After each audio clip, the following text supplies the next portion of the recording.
At this time, I have the honor to present to you the moral leader of our nation. I have the pleasure to present to you Dr. Mártin Lúthер Kínγκ, Jr.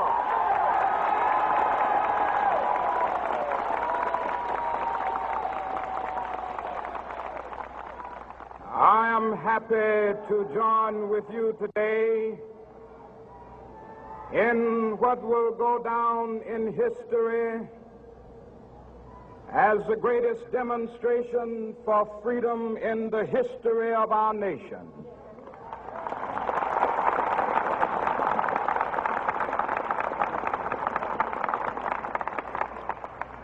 $50 years ago, a great American in whose symbolic shadow we stand today signed the Emancipation Proclamation. This momentous decree came as a great beacon light of hope to millions of Negro slaves who had been seared in the flames of withering injustice. It came as a joyous daybreak to end the long night of their captivity. But 100 years later, the Negro still is not free. 100 years later, the life of the Negro is still sadly crippled by the manacles of segregation and the chains of discrimination. 100 years later, the Negro lives on a lonely island of poverty in the midst of a vast ocean of material prosperity. 100 years later, the Negro is still languished in the corners of American society and finds himself in exile in his own land. And so we've come here today to dramatize a shameful condition. In a sense, we've come to our nation's capital to cash a check. When the architects of our republic wrote the magnificent words of the Constitution and the Declaration of Independence, they were signing a promissory note to which every American was to fall heir. This note was a promise that all men, yes, black men as well as white men, would be guaranteed the unalienable rights of life, liberty, and the pursuit of happiness. It is obvious today that America has defaulted on this promissory note insofar as her citizens of color are concerned. Instead of honoring this sacred obligation, America has given the Negro people a bad check, a check which has come back marked insufficient funds.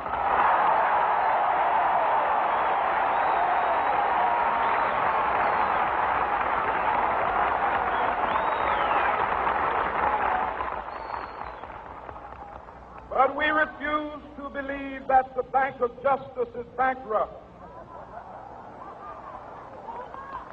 We refuse to believe that there are insufficient funds in the great vaults of opportunity of this nation. So we've come to cash this check, a check that will give us upon demand the riches of freedom and the security of justice.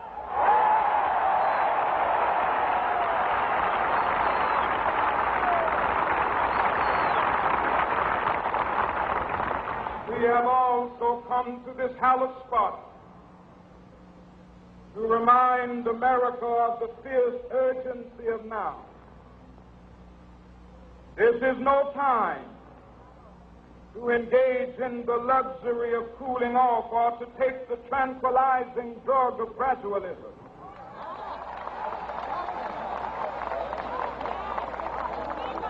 Now is the time to make real the promises of democracy.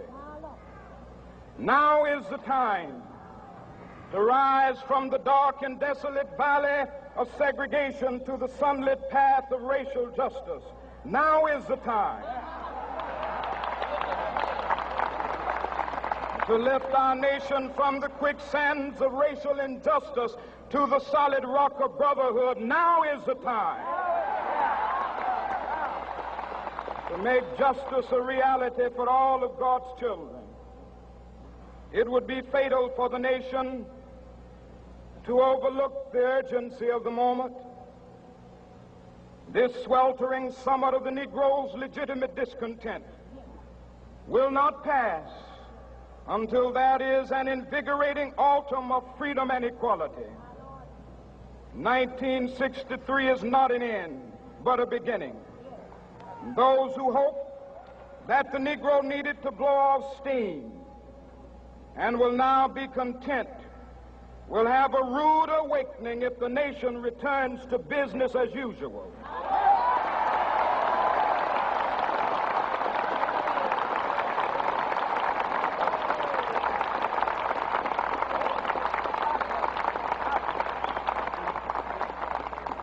There will be neither rest nor tranquility in America until the Negro is granted his citizenship rights.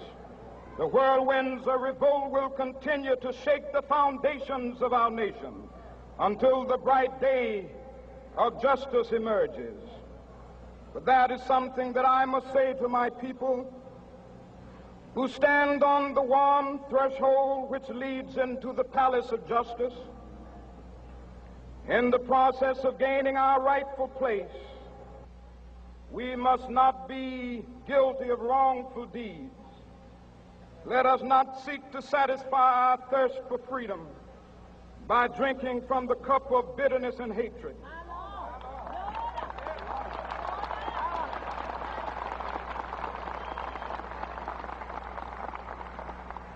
We must forever conduct our struggle on the high plane of dignity and discipline.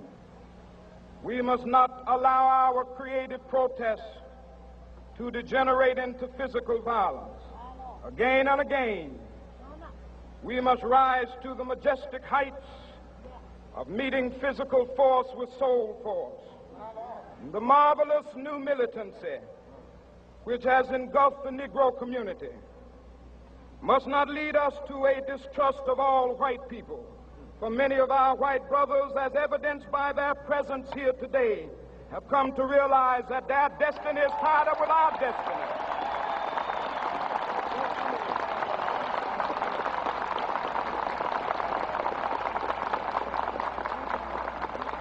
And they have come to realize that their freedom is inextricably bound to our freedom. We cannot walk alone.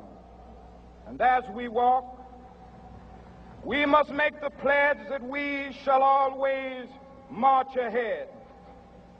We cannot turn back. There are those who are asking the devotees of civil rights, when will you be satisfied? We can never be satisfied as long as the Negro is the victim of the unspeakable horrors of police brutality. We can never be satisfied as long as our body is heavy with the fatigue of travel, cannot gain lodging in the motels of the highways and the hotels of the cities.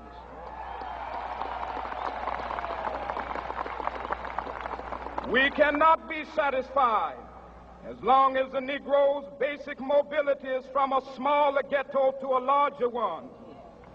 We can never be satisfied as long as our children are stripped of their selfhood and robbed of their dignity by signs stating for whites only.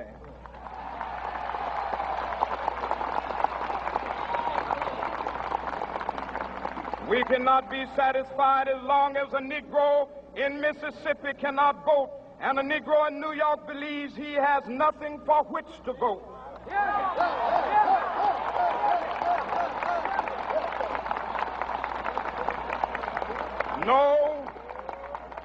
No, we are not satisfied, and we will not be satisfied until justice rolls down like waters and righteousness like a mighty stream.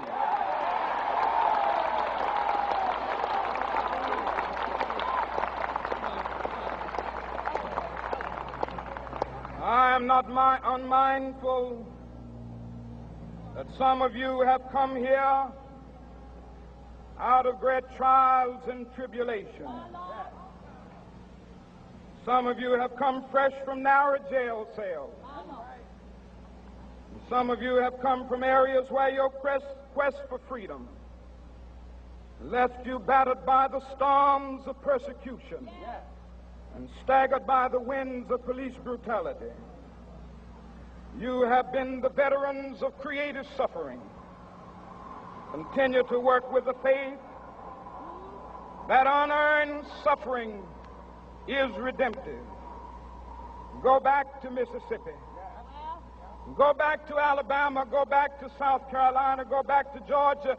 Go back to Louisiana. Go back to the slums and ghettos of our northern cities. Knowing that somehow this situation can and will be changed.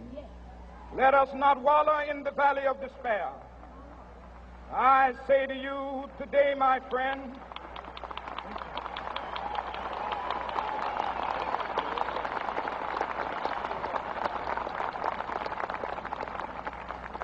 so even though we face the difficulties of today and tomorrow, I still have a dream. It is a dream deeply rooted in the American dream.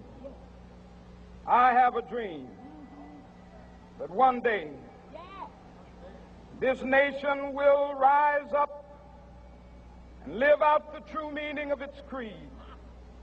We hold these truths to be self-evident, that all men are created equal.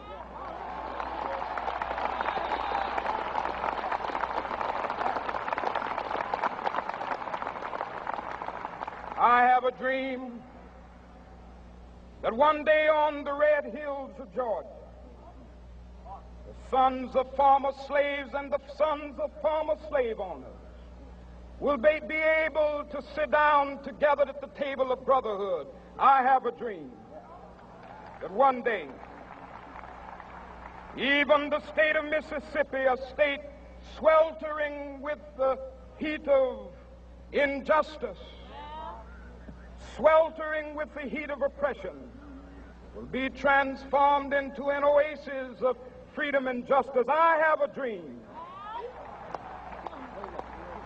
that my 4 little children will one day live in a nation where they will not be judged by the color of their skin, but by the content of their character.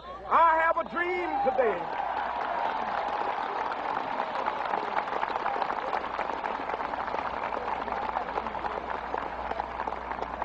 I have a dream that one day down in Alabama, with its vicious racists, with its governor having his lips dripping with the words of interposition and nullification, one day right there in Alabama, little black boys and black girls will be able to join hands with little white boys and white girls as sisters and brothers. I have a dream today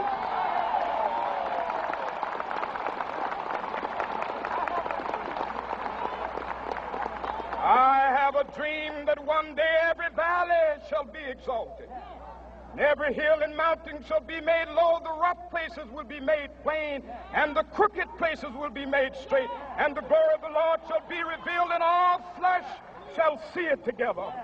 This is our hope. This is a faith that I go back to the South with. With this faith, we will be able to hew out of the mountain of despair a stone of hope. With this faith, we will be able to transform the jangling discords of our nation into a beautiful symphony of brotherhood. With this faith, we will be able to work together, to pray together, to struggle together, to go to jail together, to stand up for freedom together, knowing that we will be free one day. This will be the day. This will be the day when all of God's children will be able to sing with new meaning, "My country, 'tis of thee. Sweet land of liberty, of thee I sing. Land where my fathers died, land of the pilgrim's pride. From every mountainside, let freedom ring. And if America is to be a great nation, this must become true. And so let freedom ring from the prodigious hilltops of New Hampshire. Let freedom ring from the mighty mountains of New York. Let freedom ring from the heightening Alleghenies of Pennsylvania. Let freedom ring from the snow-capped Rockies of Colorado. Let freedom ring from the curvaceous slopes of California. But not only that, let freedom ring from Stone Mountain of Georgia. Let freedom ring from Lookout Mountain of Tennessee. Let freedom ring from every hill and molehill of Mississippi, from every mountainside. Let freedom ring, and when this happens, and when we allow freedom ring, when we let it ring from every village and every hamlet, from every state and every city, we will be able to speed up that day when all of God's children, black men and white men, Jews and Gentiles, Protestants and Catholics, will be able to join hands and sing in the words of the old Negro spiritual, free at last, thank God Almighty, we are free at last.